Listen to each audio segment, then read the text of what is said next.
Hora de abrir a nossa janela política.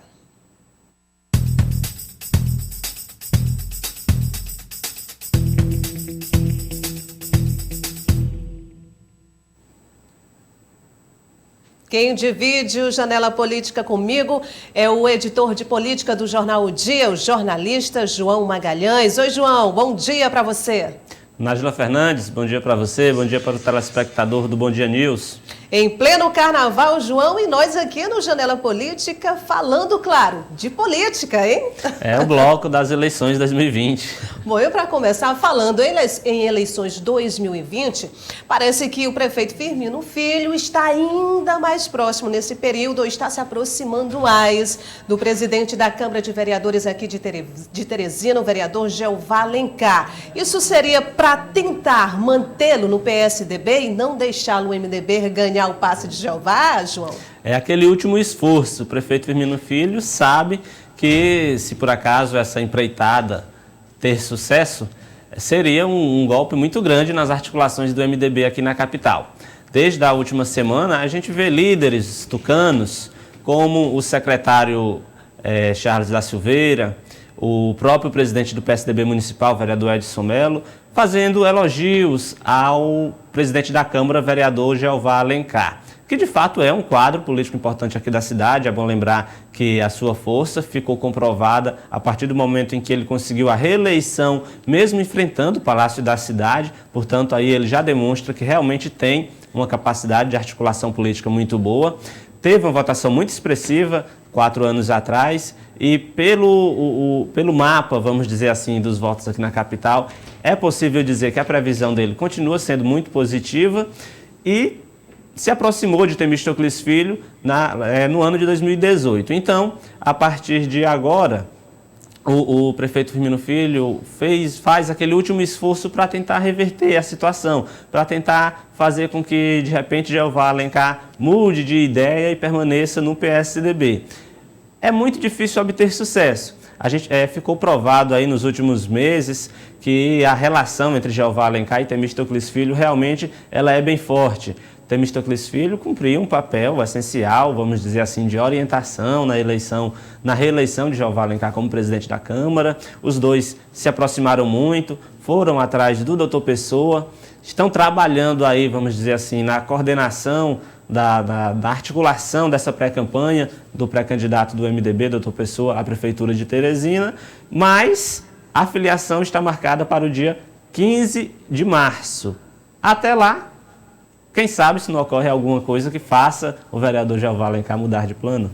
E cá entre nós, Temístocles Filho, quando quer, sabe cativar alguém, hein? E ele não tem deixado brecha. Na verdade, eu acho que o prefeito Firmino Filho é que não tem marcado muito ali o seu meio de campo em relação à parceria com o Jeová Alencar. E aí Temístocles Filho tem se aproximado cada vez mais. Eu também estou com você, João. Eu acho que vai dar MDB. Sim, eu também acredito que essa amizade vai acabar já se consolidando ainda mais com a filiação de Jeová Alencar no MDB. Vão participar aí da campanha, mas como tem o prazo, a gente precisa aguardar. João, agora enquanto alguns aguardam, enfim, tem outros que correm contra o tempo, inclusive em busca de parcerias. E falando em parceria, Fábio Abreu, claro, está em campo. Qual seria o próximo alvo dele agora? Na verdade, já é quase fato consumado a aliança dele com o vereador Major Paulo Roberto. O vereador Major Paulo Roberto se elegeu em 2016 pelo PSD. Foi eleito, só uma correção, ele não foi eleito pelo PSD, ele foi eleito pela base do prefeito Firmino Filho. Se eu não me engano, foi pelo Partido Solidariedade. Mas, durante a campanha, ele teve durante o seu mandato, ele teve um certo distanciamento do Palácio da Cidade. Tentou retornar, foram muitas conversas. Alguns meses atrás, ele chegou a afirmar que estaria fazendo parte do grupo do prefeito Firmino Filho, mas parece que a conversa não foi para frente. Ele foi procurado pelo PL, partido do então pré-candidato a prefeito Fábio Abreu. A conversa foi amistosa, foi amigável e parece que está dando resultado. o vereador Major Paulo Roberto deve se filiar ou no PL ou em algum outro partido que vai estar ali ao lado do capitão Fábio Abreu na disputa pela prefeitura.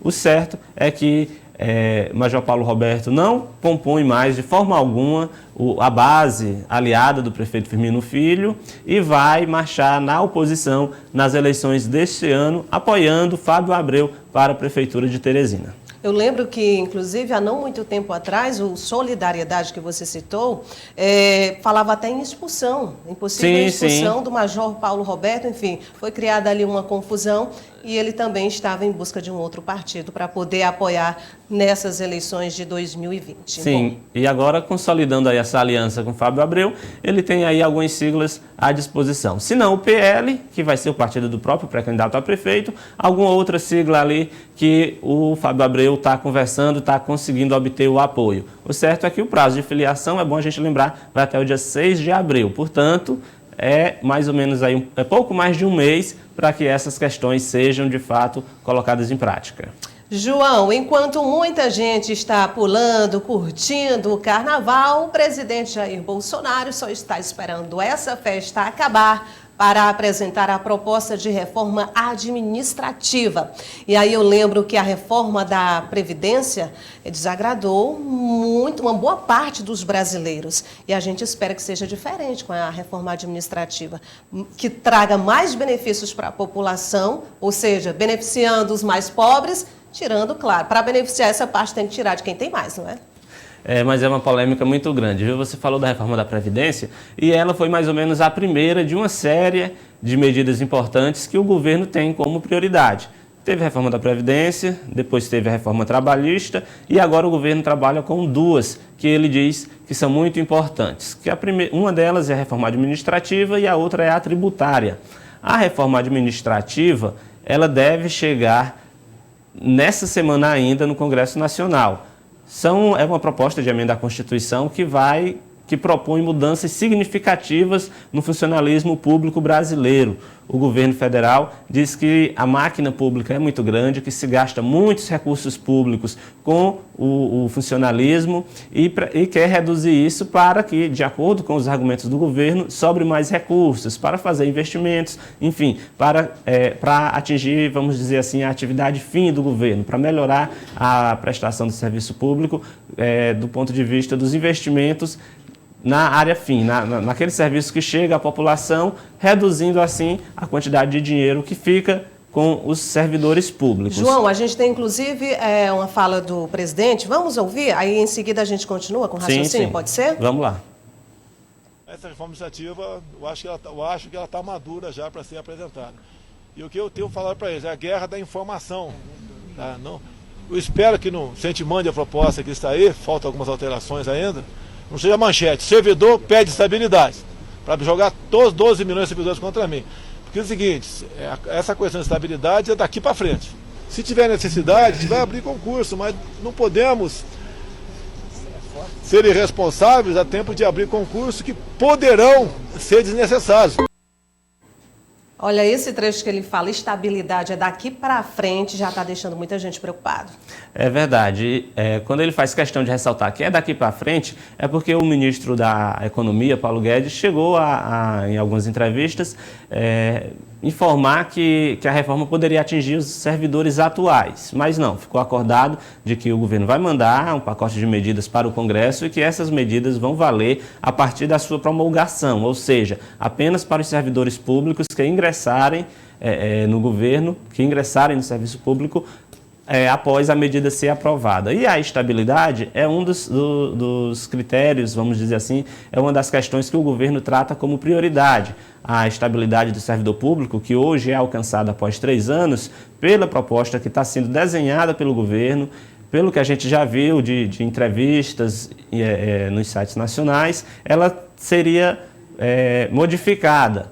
Essa estabilidade, que hoje é de 3 anos, ela poderia ser de 5 a 8 anos, a depender de cada carreira, de cada função dentro do serviço público. E a quantidade de carreiras, a quantidade de funções também diminuiria bastante. as carreiras poderiam ser reduzidas, aí, as carreiras de Estado, para cerca de 20. Hoje são cerca de 300. Então, são mudanças significativas. Uma outra também que deve causar polêmica é a redução salarial dos servidores no início da carreira. Hoje a gente vê muito concurso público com salário inicial altíssimo, nível superior, às vezes com 6, 8 mil reais, às vezes muito mais. A intenção do governo é fazer com que, ao ingressar no serviço público, o salário seja mais baixo e a alta remuneração seja alcançada apenas por alguns servidores que consigam cumprir critérios, como, por exemplo, levando em consideração o desempenho na sua função, ser avaliado constantemente, ter uma progressão de carreira de forma mais longa. Hoje, muitas profissões chegam no topo da carreira muito jovem. Isso deve acabar com esse projeto, com essa proposta administrativa que vai chegar no Congresso. Eu, inclusive, João, embora elas não tenham sido apresentadas no mesmo período, mas eu acho que uma proposta, a proposta de reforma da Previdência e a proposta de reforma administrativa, uma foi elaborada casando com a outra. Eu tenho essa impressão. Sim, sim. Até porque o objetivo é o mesmo, né? Reduzir a quantidade de dinheiro que o governo gasta ou investe nesses setores. A reforma da Previdência já foi aprovada, então agora vão mexer com os servidores públicos. Portanto, gera uma polêmica, porque no Brasil nós temos milhões de servidores que, apesar de não serem afetados, porque a medida só vai valer para os novos servidores, isso acaba gerando um certo atrito dentro das categorias. Isso mexe diretamente com, vamos dizer assim, com o dia a dia desses servidores. Com certeza, João. E aí, olha, não sei se você vai concordar comigo. Reforma da Previdência, reforma administrativa, reforma tributária e reforma política. O presidente que se propõe, durante a sua gestão, encarar essas 4 reformas, acho que o cara está preparado para ir para a guerra, hein? Realmente, por polemizar, certamente mexe com o interesse de muitos segmentos, e segmentos fortes num país. Com certeza aí não vai ser um trâmite muito fácil, porque as categorias, os servidores públicos devem protestar. Ele falou aí na questão do concurso público, pela fala do presidente, dá para a gente deduzir que vai ficar mais escasso a realização de concursos públicos, o que também afeta diretamente, né, a população, principalmente o segmento aí dos estudantes, dos jovens, dos concurseiros. Então, a gente vai ter que acompanhar de perto para ver o desenrolar, o andamento dessa reforma administrativa lá no Congresso. Ok, João, com sua participação, fechamos aqui o Janela Política desta segunda-feira. Muito obrigada, João. Nada, Nájila. Janela Política fechando agora.